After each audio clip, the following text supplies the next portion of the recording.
Hello everyone. Hello, good afternoon po everyone. Magandang tanghali po sa mga manonood po ngayon sa amin. Sa amin na meron po akong i-interviewin na isa sa mga favorite ko pong kausap sapagkat marami po akong natututunan sa kanya dahil yung kanya pong expertise is parang bihira lang ang merong ganung gift na binigay ni Lord.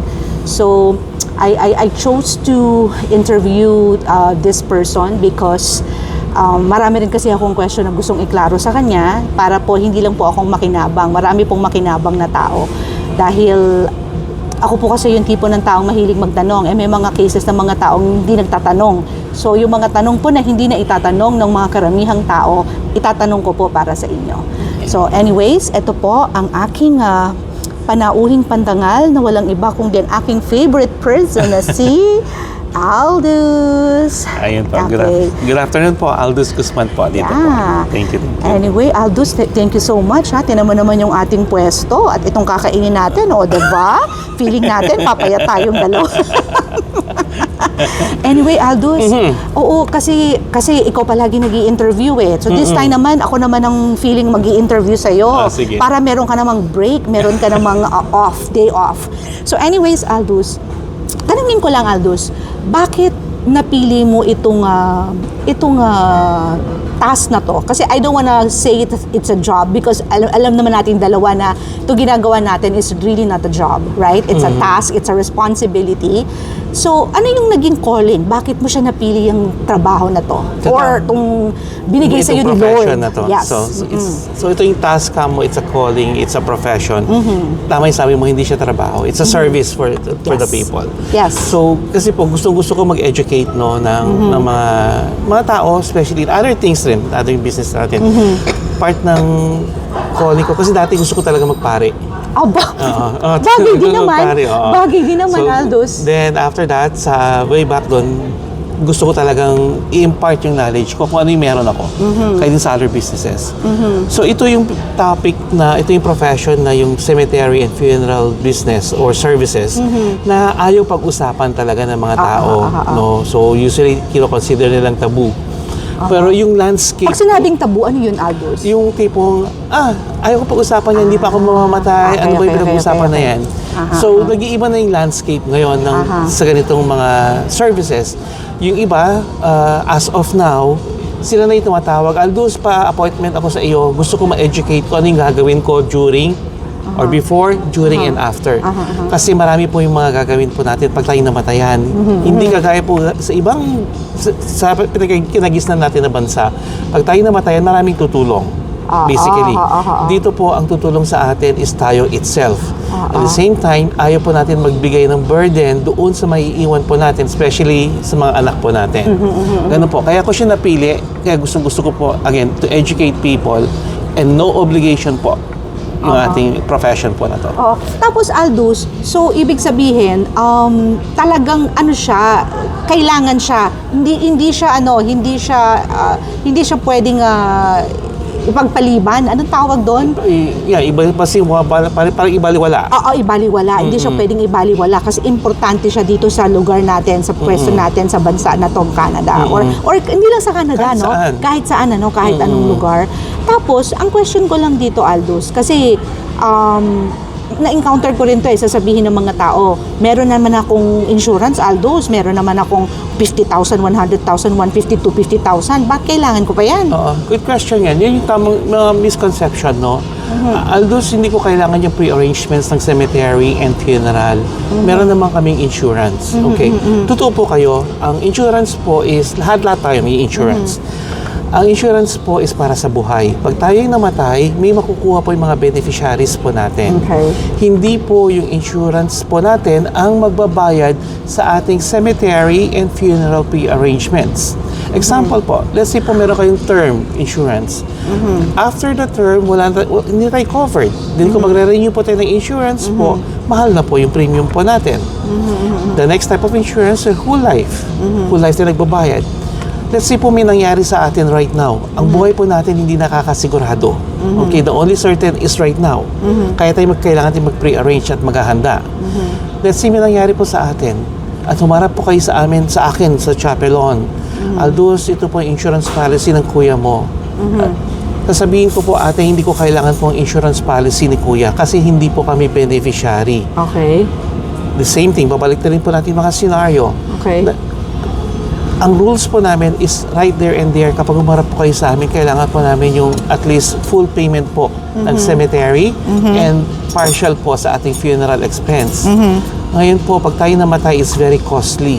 Saan po natin kukunin yung mga anak, saan kukunin po ng mga anak po natin yung pambabayad po sa cemetery and funeral arrangements po ninyo, which is today is napakamahal. Ano yung figure? Ano yung mahal? Okay, depende po sa gusto po natin, right? So kapag ang gusto po natin is simple to extravagant, depende po sa budget. Kapag traditional burial po tayo, just a ballpark idea, both cemetery and funeral, it will cost you around close to 30,000. Okay? Kasi bibili niyo po lahat ng merchandise at the Pinakamura yun? fair market value na po yun ngayon. Ngayon? Kung ngayon tayo mag-uusap, Ano yun ha? Basic yun? basic pa rin po yun. Okay? 30,000. Kung pupunta pa tayo ng cremation, no, services and cemetery cremation, magpre-prepare po tayo ng less than 30. Again, yung pera po is very important rin. Yung value, yung burden na iniiwan po natin, yun ang mas importante. Okay? Sa ating mahal sa buhay. Again, sa $1 or 1,000 sa taong medyo tight ang budget, napakahirap po i-produce po yun. Ganun po siya. So again, ulitin ko po, ang insurance po is para sa buhay, hindi po yan ang magbabayad sa ating cemetery and funeral arrangement pagdating nung time. The same thing, pag humarap rin po sa amin, ang kausap naman po namin dyan mga bata, yung mga executors o yung ating partner sa buhay. Hindi nila alam ang final wishes po ninyo. Okay? Yun ang pinakamahirap po na i-consider pag tayo namatayan. Ano ba? Hindi ko alam, Aldous, hindi ko alam kung cremation ba o traditional.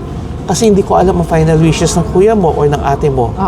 Ngayon po, let's say nakapag-decide kayo there, are they cremation or traditional, down the road po, kahit marami po tayong friends and relatives sa Facebook wall, real talk lang po ako. Condolence. At the very end of the day po, pag na-close nyo po yung room po ninyo, mag-feel yung guilty po ninyo sa puso nyo. Tama ba yung ginawa ko kay mister ko? Tama ba yung ginawa ko kay misis ko? Pinakremate ko po siya or traditional?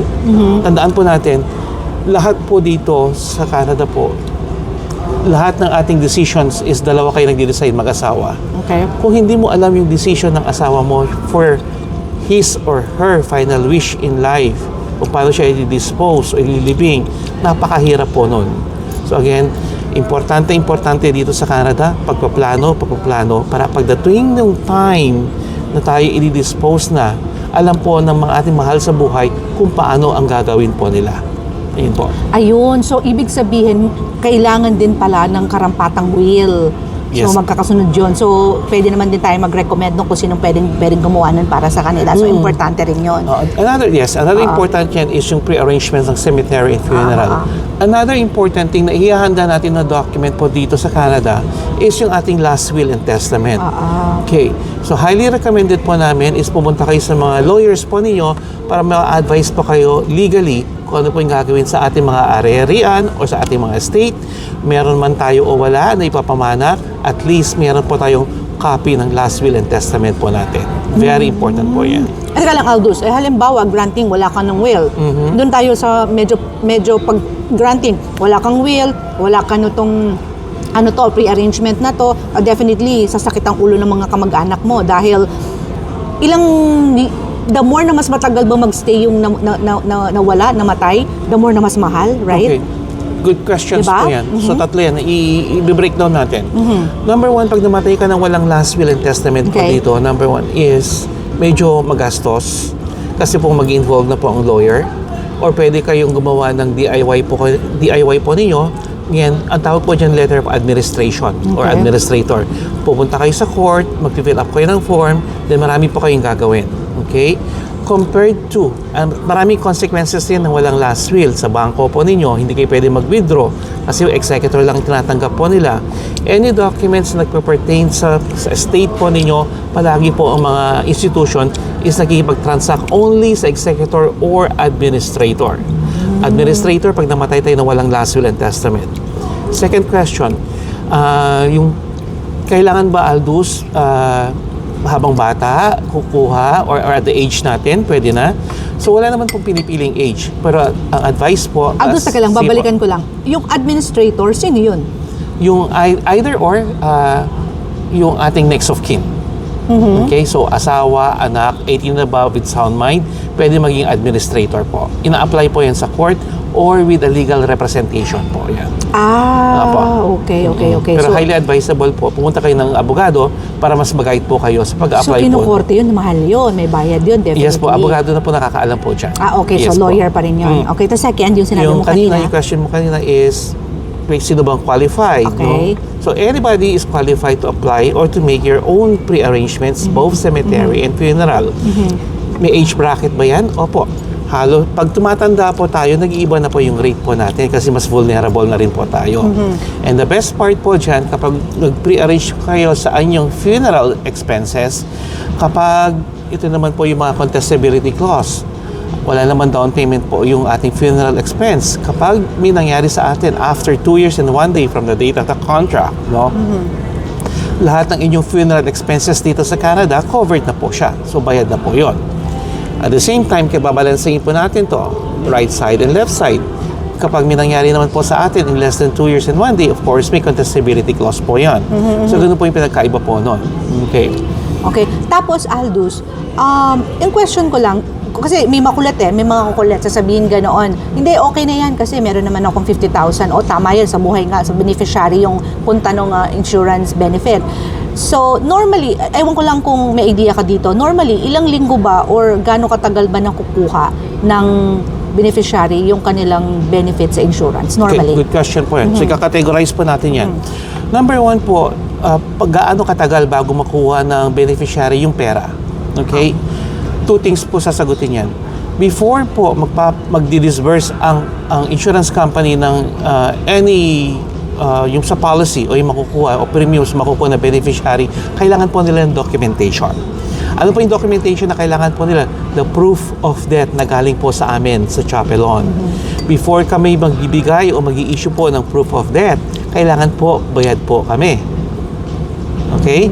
Babayaran nyo po muna. So, ibig sabihin po, magpapaluwal muna po ang family ng pera sa Chapelon before kami magre-release ng proof of death. Pag na-release na po yung proof of death at the fair market value, okay? At the fair market value, kapag na-release na yung proof of death na galing po sa amin, yung executor po ninyo, next of kin, the husband, or spouse, or partner, yan po ang ibibigay po ninyo sa insurance agent ninyo, no? Na katunayan, siyempre kailangan na attachment ng insurance po yan. Depende po yan sa pag-cost ng pagkamatay. Of course, may autopsy and everything. Pero sa amin, proof of death.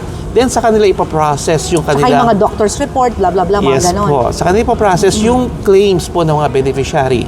Normally po, it will take minimum po, gano'ng kabilis, no? Depende sa insurance company. Sa akin naririnig, minimum of 1 month to 3 months. Okay. So again, isipin po natin yung burden na iiwan natin at that time kung inaasahan po natin yung ating insurance. Maganda po may insurance po para po sa mga anak po natin yan, asawa po natin, to continue the lifestyle na iniwan po natin. Yun ang purpose po nun. Uy, no, naginaliwan. Sabi ko na nga ba, at least ito maganda talaga tong interview ko sa'yo. Tapos, meron din nagsasabi, di ba, may makukuha naman ako sa government Magkano yung makukuha sa government? Good question po yan. Ang tawag po dyan, Death Benefit Program from the federal government. Okay? So, kami po nag-aayos niyan sa Chapelon as part of our services. No? So, maximum po ang makukuha po ng family is 2,500 as of today. Depende po yan sa naihulog natin sa CPP. 2,500. Maximum yun. Maximum. Okay. Anong time frame yan? Ang time frame po yan between a month to 12 months. So, matagal po ang processing po noon. So, kung yun lang po inaasahan natin, medyo matatagalan po tayo. Pero pupunta yan sa surviving spouse or the executor. Okay? Ilang buwan ba? Ilang buwan? Between 1 year. Sa buong Canada po yan. Federal po ang nagpa-process po dyan. Naku po, ang tagal pala. Ang tagal po yan. Kasi buong Canada po pinaprocess po nila. Ayan po. 2.5 po yun. Depende po sa nihulog nila sa So CPP. hindi mo siya pwedeng sabihin na di ba, may makukuha naman ako. Hindi po. Huwag natin mo pa po siya. iasa po yun. Ang maganda po, the best po ngayon, yung ating unconditional love po na ibibigay po natin sa maiiwan po natin. It's much better po to prepare as early as now po habang malakas pa po tayo. Tapos Aldous, doon sa experience mo, kasi I'm sure hindi na mabilang sa daliri mo, I'm sure hindi ko alam kung nabibilang mo pa kliyente mo. Ilang years ka na ba nandyan sa ganitong Sa service? Sa service mo? I've been 10 years na po tayo dito sa service po rito. So araw-araw po tayo, bless the Lord po na araw-araw binibigyan tayo ng mga kliyente at nagtitiwala sa atin araw-araw po. Tapos, doon sa experience mo, Aldous, doon sa mga taong doon pag-usapan natin yung mga taong siyempre, it's very simple, pero iba rin kasi yung storya mo sa yung manggagaling yung storya eh. Yung alam mo, yung unforgettable na experience mo na na-prepare nung kliyente mo, tapos sobrang pasasalamat sa iyo ng mga anak. Magbigay ka lang ng sample na question. Example, let's say, usually ang ratio ko sa akin, ang nagpre-prepare po ang mga babae. Iba kasi mag-isip mga babae sa preparation compared sa amin sa mga lalaki. Ganun pala. Maraming example lang po ako. Maraming instance po na may nag-pre-arrange na po. Bata pa rin po siya. At hindi alam nung kanyang spouse na may pre-arrangement siya. Then suddenly, nagkaroon siya ng complication sa katawan. Then down the road, namatay siya. Okay? Ilang taon ang pagitan nun? After 5 years. Matagal din. After 5 years. So, pini-arrange niya. Then, down the road, na-explain ko, pasensya na, kung gano'n, ito na yung nangyari. Then, sabi ko dun sa spouse, wala ka nang masyadong intindihin. Wala ka nang gagastusin. Kasi may pre-arrange na po ng asawa ninyo. So, very thankful naman siya sa asawa niya na nag-pre-arrange na gano'n. Then at the same time, another example din ako, yung mga walang pre-arrangements. Okay? So ito yung na-pre-arrange na paghandaan and everything. So basically, may iwan natin walang iintindihin. Sa amin sa Chapelon, ang service po namin is very premium, yung customer service namin. Yung matatanggap nyo what you paid for. Okay? Same thing yung aming building, napakaganda. Aming facilities, state of the art. Another example, yung mga walang pre-arrangements, yung biglaan, yung at need. Yung biglang tatawag sa akin, Aldous, namatay ng kuya mo, pwede ba tayo mag-meet? Okay? So yung tawag po din at need. So number one is, ang hirap i-manage kasi yung emotions po natin at the time. Lutang yan mga yan. Tama. So kahit anong explanation po natin, ganito ate, gagawin natin, ang hirap i-absorb sa kanila, which is naiintindihan ko po. Tama. Okay. So now, pagdating po sa ating financials po dyan, mabayaran po nila to say po, yung fair market value ng both cemetery and funeral pre-arrangements. Mahal po siya. Very costly po. Imagine niyo po, saan po natin kukunin yung galing kalaking halaga at the time.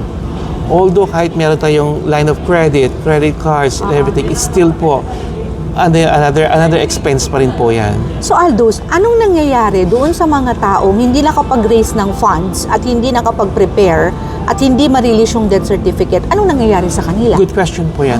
So ini-strategize po natin yan. So kakausapin ko ang family, ano pang gusto nyo ate or kuya? Cremation ba or traditional? Kapag talagang Aldous wala kami, ate, isinasuggest ko, mostly mag-cremate na lang po tayo. We'll do the minimum.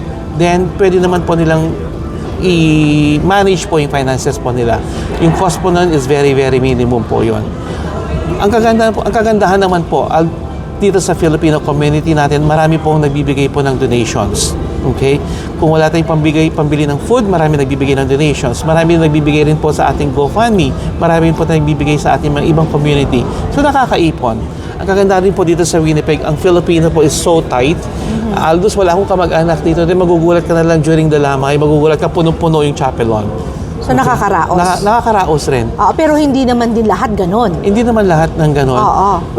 Pero most of the time, ganun yung nangyayari ng nagtutulungan ang Filipino may community. porsyento. Yes po. May porsyento. At saka very compassionate naman kami during at that time. So binibigyan namin sila ng leeway to settle the accounts naman po. So hindi naman, meron, when you say leeway, ano yun? 1 taon? Weeks po. Basta magsabi lang po kayo sa amin, Aldous, pasensya na, pwede ba ganito? No problem po. Gagawan po natin ng paraan po yan. Masisettle naman siya. Ano naman yung ano kwento ka naman ng yung makapag sobrang tindi ng story na nangyari na hindi sila prepared tapos biglang may nangyari. Sa storya mo lang, na experience mo.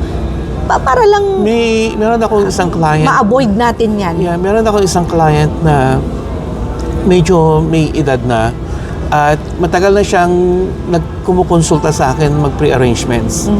Ayaw niyang magpunta mag-isa. Gusto niya isama yung family niya. Para at least alam nila pag may nangyari. Alam nila yung mangyayari. So, dumating yung time, Aldo, saka. Then, dumating na rin yung time na namatay na siya. Okay? Lalaki, babae? Babae. Okay. Nung babalik ako ng konti, before siya namatay, pinatawag niya ako sa hospital, Aldous, ito ang final wish ko. Ito ang damit ko, Aldous, kapag mangyayari sa akin. So, lahat binilin sa akin. Sige, teka akong ganun sa kanya. Kasi ang relationship ko sa kliyente, hindi mag-e-end sa contract, hindi mag-e-end, it's forever. Magiging kaibigan po tayo. Okay. So, alam ko yung gusto niyang damit, alam ko yung gusto niyang mangyari, kaso hindi niya na-pre-arrange dahil hindi niya naabutan. Then, humarap sa akin ang family. Umabot sa malaking halaga. At the very end of the day, Aldous, sayang. Dapat sana nakinig na sana ako noon. Then, hindi natin masisisi. Saka na lang po sila gagalaw, mag-prepare-arrange pag may nangyari na. No, which is ayaw naman natin mangyari. Again, very emotional po yung mga ganun na situation na at the time nakita mo siya, at the time nakita mo umiyak ang family, at the time po na ima-manage po yung kanilang mga sentiments na sayang. So, wala naman pong sayang kung talagang handa po tayo. Wala naman pong namang time frame yung paghahanda rin po natin. Pero as of now, do it today para po mas ma-prepare po natin na mas maayos. Okay. So, Aldous, syempre, pag sinabing 30,000, parang mabigat. Paano natin papagaangin yan doon sa mga makakausap mo na mga gustong mag-prepare na so that they will not really think that it's not gonna be parang mabigat, no? Let's make them think that that is gonna be affordable and manageable on their budget. Good question po yan. Yung 30,000, yun yung as of today. Okay. Kapag namatay po tayo. Kasi bibili niyo po yung buong package ng cemetery and 30,000 funeral. pala, no? Yes po. Sa akin po, ipipresent ko pareho sa inyo with cool minds po tayo. Then, ang gagawin po natin, hindi po natin ibibigay lahat, no? Yung kaya lang po natin, ang gagawin po natin yung essential lang. Let's say po, traditional burial po tayo, yung 6 feet below the ground. 4 na merchandise ang kailangan dyan. Lupa, vault, marker, opening and closing. Anong essential? Bili mo na kayo ng lupa. No? Kasi magkano lang naman po yun. Murang-mura po monthly po nun. Then after that, next level tayo.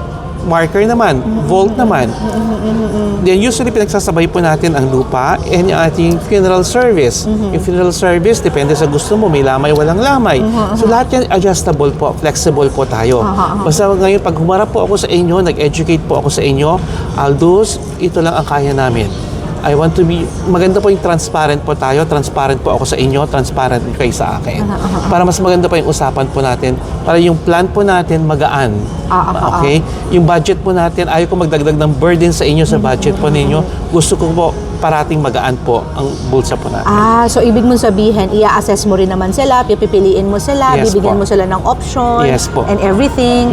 So makikita naman natin dito kung ano talaga yung hindi magiging burden sa kanila. Totoo po yan. Okay. So level by level po tayo. Okay? Ganun po ang gagawin po natin. Level by level po. Yeah, actually ako natutuwa ako, Aldous, kasi yung mga sinasabi mo na experience ko naman sa iyo yan dahil pinagaang mo rin din sa amin, sa case namin, yung pangangailangan namin. At saka, to be honest, pwede ko naman sabihin sa kanila magkano yung binabayaran Yes ko. po, Okay pwede lang. naman po. Kagaya sa case ko po, ang monthly ko 60 plus lang. Doon sa husband ko 80 plus lang. So come to think of it, pag-iisipin mo yun, pag kumain nga sa Jollibee, Aldous, isang kainan, magtitipid ka pa nun, $50 sa Jollibee, di ba? Nagtitipid ka pa nun, hindi minsan naman, hindi ka lang isang beses kakain. Isang lunch lang yun, isang dinner lang yun. Actually, yun ang talagang thinking ko doon. Ang thinking ko talaga doon is that this is something that wala kang hindi siya excuse Lahat doon pupunta. Yes. And ako, the reason why talagang gusto ko po to i-share sa mga tao kasi talagang nakikita ko rin po talaga yung passion ko to educate people. Even if this is the expertise of Aldous, I would want this something na maibahagi sa mas maraming tao dahil para lang magkaroon ng ano sila, open-minded sila, ma-realize nila, awareness. At kasi may mga nakakausap talaga ako na mga cases na, ay, okay lang yan. Although pabiro naman nila sinasabi nila, ay, okay lang yan, itapon na lang ako sa ilog. Hindi naman pwedeng ganun. Magandang point pag-usapan yan. Yung, Aldous, tapon mo lang ako sa ilog, balutin mo lang ako sa banig, and everything.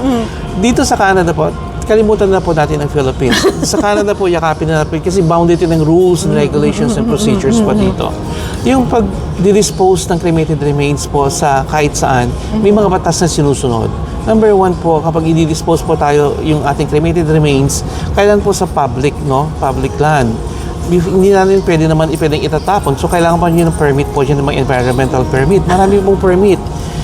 Another thing rin po, let's say po, mahilig ka mag-fishing, gaganon ka lang dyan sa river. Imagine nyo po, saan po yung memories po natin? Pagdating ng time, pagdating ng apo po natin, yung anak po natin, saan tayo bibisitahin? Nandyan daddy mo, nandyan mami mo, sa ilog. Ang development ng Winnipeg po, ang development ng Manitoba, napakabilis. Down the road po, nakita mo dyan, farmland mo yan, lupa mo yan, bahay mo yan, hindi mo masabi ang development. Saan mo siya i-reminisce ang memories? Yun ang very important po. Again po, pag napunta kayo sa cemetery or any funeral home, makikita nyo dalawang dates. Yung year of birth, may dash, then your year of passing. Yung dalawang dates po nun very symbolic. Pero mas symbolic po yung dash. Yan po yung memories po natin. Yan po yung ating buhay. Imagine po kung saan kayo nilagay. No? All over the place. At babalikan kayo ng apo. Saan ang memory ng lolo mo? Nandyan lang yan. At the same time, pag gumagawa rin po tayo ng history natin, saan tayo nanggaling, yung ancestry, at least alam mo saan ka dadalawin. Nandito lolo mo sa sementeryo na to. Nandito dati mo sa sementeryo na to. So, yung mga purpose po. Kaya po yung pagtatapon At saka hindi naman nangyayari yun, Aldous. Hindi nangyayari. Lang, philosophical thought. Pero kaso lang, hindi nangyayari. Pero yun ang nga sinasabi nga. Yes po. Na hindi naman talagang dapat mangyari.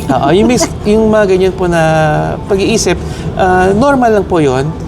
Pero pag nakausap naman po natin sila na educate na mas maayos, saka po sila manliliwanagan po. Tapos Aldous, meron pang isang question. Halimbawa naman na napili ng kliyente o nung tao na dalhin sila ng buo. Anong difference ng buo na pinadala sa Pilipinas, yung buong katawan, versus dun sa yung sa ash lang? cremation. Okay, good question po yan. Yung ship out po magkano natin yung kagastusan yan? Yes, kasama yun sa bayad, no? Hindi pa? Separate po yan. Disbursement tawag po dyan. Dito po sa Canada, pinag-uusapan palagi 3 bagay. Cemetery arrangements, which is yung property. Second, yung funeral arrangements and disbursement.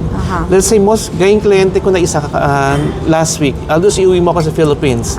Okay po. Anong gusto niyo process? Buong katawan. So, mangyari po dito, ipaprocess pa rin namin yung katawan dito. Kukunin namin kayo sa hospital, ayusin kayo, imbalsamahin po kayo, then ilalagay po namin kayo sa casket of your choice. Okay? Ibang bayad po yan. Then, ibang bayad naman po yung ship out, no? From here to the Philippines. Ang process naman po yan, before natin isi-ship yung katawan o yung bangkay from Canada to Philippines, dapat po meron na pong naka-ready na funeral home sa Philippines kayong na-contact para pagdating po ng ating katawan, sila po ang pipick up sa airport. So, standard procedure po yon. So, cost-wise po, depende po yun sa weight po natin. So, bigyan ko yun ng ballpark number po. As of today po, ang presyo po niya is close to 8,000. 8,000, 9,000. Okay, depende po yan. One way lang yun. One way. One way lang po yan. One way po lang yan. Okay, so ganun po. Nagre-range starting at po dyan. Compared naman sa cremation. So, ang process naman ng cremation na ship out or dadalhin po, hand carry po natin, is in-endorse po namin sa family yung cremated remains, nakalagay ko sa urn. Kasama doon sa nakalagay sa urn yung ating proof of death, kasama yung certificate of cremation. Yun pong ipipresenta po ninyo sa border authorities or sa airport. Dadaan po yung ating cremated remains sa scanner, sa urn. Ganun pala yun. Oo, para baka drugs. Sabihin na baka drugs. May laman sa loob ng katawan. So, dadaan yung cremated remains po natin. Then, i-check po nila yung certificate of cremation. May number po yon. Kagandahan po dito, lahat yan synchronized. Pag pinunch po yun, alam po nila na patay talaga yung isang tao. So, certificate of cremation and proof of death. Then may as of today po, may $600 po na na bayad sa airport. Yung pag hand carry. Pero yung hand carry po, may bayad pala yun. May bayad po yan. May bayad po yan. Yung pagbuhat-buhat, 600 lang. 600. Yan ang difference ng whole body at saka yung cremated So, remains. 8,600. More than 8,000 Anong starting mga at- papel ang dokumentong dadalhin mo dun sa may katawan? Sa may katawan kami na po lahat mag-aasikaso. So, babayaran nyo lang po kami doon. Tapos, may bit-bit na yung papers. Bit-bit lang Pero papers. normally, ano yung mga papers na yun? Meron dadaan pa yan sa consul sa Okay. Vancouver. Marami po yan. Marami. So kami mag-aasikaso po doon. Walang iintindihin ang family. Pero yung ano to earn, yung 600, wala ng papers yon. Ang kasama lang na papers yung certificate of cremation at saka proof of death. Yun lang palagi. Meron. Yun lang palagi. Ano yung binibit-bit lang? Hand Bit-bit carry lang. yun? Bit-bit Hindi yun lang. pwede lagay sa box. Pwede rin naman. Oo. Kasi mas in-advise namin ng hand carry. Hand carry. Nasalagay sa, yung tinutulak-tulak. So, ganun pala yun. So ang kagandahan yan, basta may dumaan na kayo sa airport authorities dito, isa-seal naman po nila yan para just in case may layover po tayo, hindi na kayo maka-question parati. Tapos, one more thing, Aldous. Ano yung sinasuggest mo na yung pinakamaaga na dapat kumuha niya? As may kliyente ako, kumuha na at least ng 11 years old eh. Meron na. So, nag-pre-arrange dyan ng mom and dad niya. Meron. So, Pero wala namang requirement. Walang requirement. 0 to walang requirement. Syempre, the younger, the cheaper. So, may range tayo from 0 to 54. Pare-pareho ang binabayaran niya na monthly. Tapos 55 to 59, iba na naman ang range. Okay. Tapos habang tumatanda tayo, paliit na paliit po yung ating monthly pay ng ating years of payment kasi vulnerable na tayo. Tama. Then lumalaki na rin po yung ating binabayaran po na monthly. Tapos pwede rin ba sabihin sa kanila na yung mga discounted na meron kayong tie-up? Good question po yan. So meron po tayong mga partners po, no? Gaya po ng kapag empleyado po tayo ng WHRA, no? Kapag tayo pre-arrange po, ibig sabihin buhay pa tayo, inaayos po natin, lahat po ng bibili niyo po sa akin, both cemetery and funeral is 10% discount. Okay? Kapag at need naman po tayo, ibig sabihin ng at need may namatay na at umarap kayo sa amin sa Chapelon, ang discount po ng mga Arbor Alliance program partners po natin is 5% discount lang po. Apo. So, WHRA at marami pa. Ang Honor Rizal, yan, marami rin po yan na association. Kaya kung members kayo ng associations po, dito sa Winnipeg, ang dami po nating association, Ilocano, Bicolano, Vismin, no? Mag-inquire lang po kayo sa akin. No charge naman po yun. Tie-up naman po kayo sa akin. Nakakatuwa yun. No charge po yan for life. No, hindi kami nag-charge. Usually kami pang nagbibigay po ng sa... So, pwede ako mag-recommend. Sabihin Yes ko, po. punta kayo kay Aldous para meron kayo yung grupo nyo. Yung grupo nyo. Yung inyong company, 10% yan. Uy, tanong ko, ngayon ko lang nalaman yan. Yes po. So, it's a good one. Kasi yun tatanungin ko paano in-offer yun ng WRHA? Sila yung lumapit. Sila yung lumapit. In-offer namin lahat sa companies yan. Okay. Dati isang partners din namin yung Manitoba Lotteries. Kasi hindi sila nag-renew ng Memorandum of Understanding. Okay. So ngayon po, in-encourage ko yung mga Filipino community or Filipino groups, no? Na different groups. Lumapit lang kayo sa akin at i-assist ko po kayo para at least marami tayong matutulungan. Beneficial sa groups po ninyo yan. Kasi may benefits po sila. Sa 10% member po ng grupo po ninyo and 5% po yun. So maganda po yan. It's a win-win solution po yan. Right. At the same thing, walang bayad po yan. Walang bayad po yan. Anyways, ayun, nakuha na natin yung mga basic information na kailangan nating malaman. Ako personally po, talagang ini-encourage ko po talaga yung mga makakakinig nito. Kasi tama yung sinabi mo, Aldous, natuwa naman ako sa sinabi mo, nakaramihan talaga mga babae ang nag-i-initiate. Totoo yun. Tamo, kagaya nito, in-initiate ko din sa'yo, di ba? Kasi talaga nakikita ko talaga na dapat talaga naka-organize, yung although wala namang perfect sa mundo, right? Hindi naman natin mapaperfect yan. Meron pa rin tayong, walang perfection dito Pero ang importante is nakikita mo yung mga dapat mong plansyahin, yung dapat mong ayusin, ano pa ba yung kailangan kong anuhin, ganituhin. So, sa pamamagitan ng yung profession mo, Aldous, at nakikita ko naman na napakarami mo na talagang natulungan. Bilang mo mga client mo. Meron mo araw-araw, 365 days. Oo, imaginein mo yon. So, libo na talaga, Libo no? po, marami na po. Oo, napakarami na. Talagang dinala ka ni Lord sa ganitong posisyon, ganitong profession. Kasi imaginein mo, hindi yan para sa lahat. Yung trabaho mo na yan, hindi para sa lahat.